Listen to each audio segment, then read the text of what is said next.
We were living in Sydney, Australia shortly after we were married. This was about 20 years ago. And I worked in a coffee shop that also roasted their own coffee. So it was very eye-opening, my first exposure to the craft world of coffee.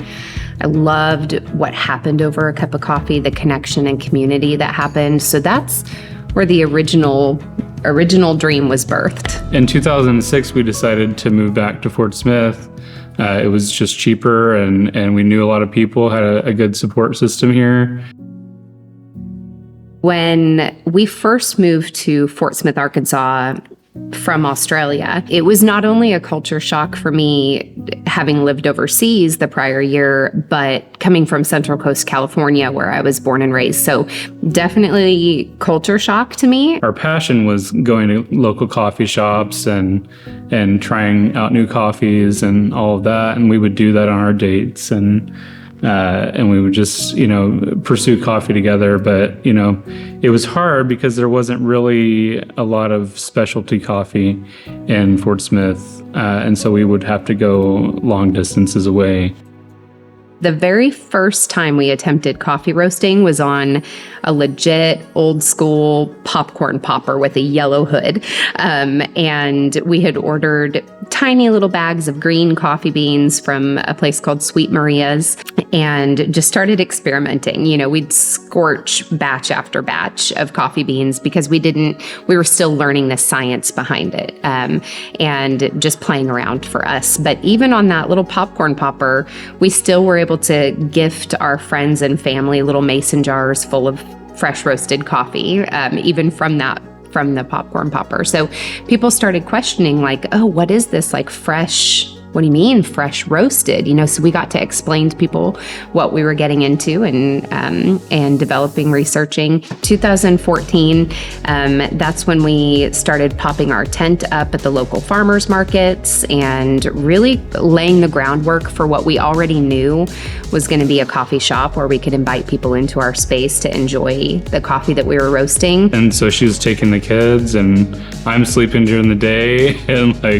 working at night and roasting on the side, and things were difficult, but it was we could see hope on the horizon. The dream was there, but we knew we wanted to take the right steps to get there, and we knew that it was going to be hard. There may be a misconception that people can just pop open a coffee shop, open their doors, and they're going to have customers. We felt that it was important for us to start very grassroots, very community focused, quality focused, and take each of those stepping stones to get to the point of even opening our doors. So there was a lot of legwork before we even launched our first brick and mortar. And it took both of us. To do that, and a lot of help from a lot of people. It was our support system in our lives. There was a lot of times where our kids are sitting in the car while we're working on stuff.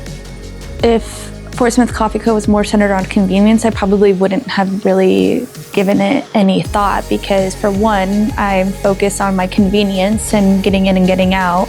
And I think catering to a more of a sit-down coffee house experience allows you to take in the environment and take in interactions and be more purposeful with your interactions. So I definitely don't think I would have given it as much thought.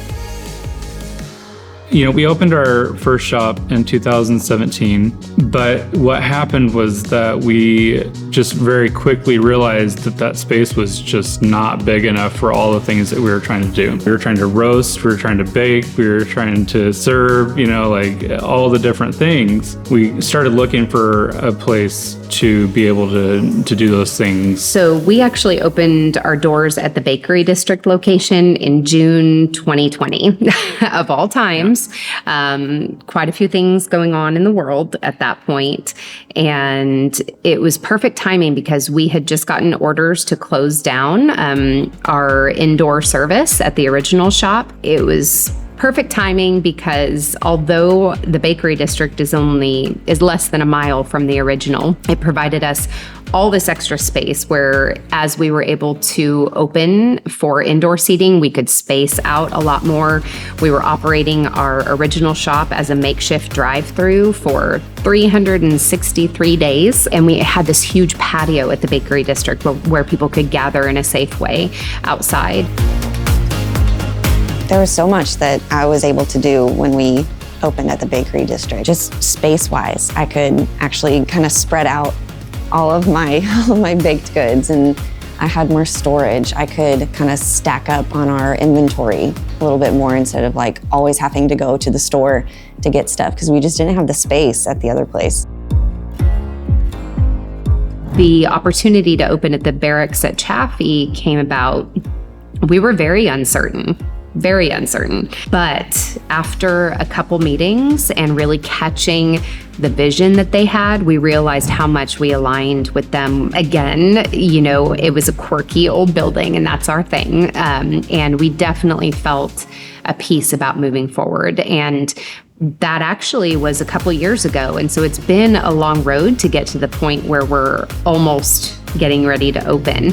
All along the way, we've had confirmations and even people doubting that this project was going to happen because it's taking a long time. And I just think good things take time, and we've been patient, and it's definitely lots of confirmations along the way that this is the route we were supposed to take. In case you were wondering why we've been in this building the whole time, that's why.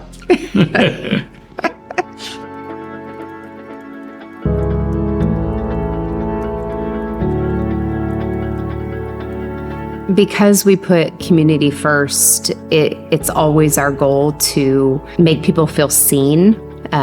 Because I think there are a lot of loneliness is a very widespread problem right now. We're more connected than ever through digital means. However, the humanity sometimes gets lost through a screen. So it's one of those things that we want a tangible place for people to come in and feel like they matter, feel like they're part of a culturally progressive community, a happy, uplifting community. And we ask all of our baristas to remember that when someone walks in the door, they may have been having a horrible day. And it's our job.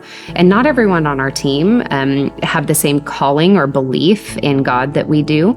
But it's important that no matter what, that translates to helping someone feel better about their day.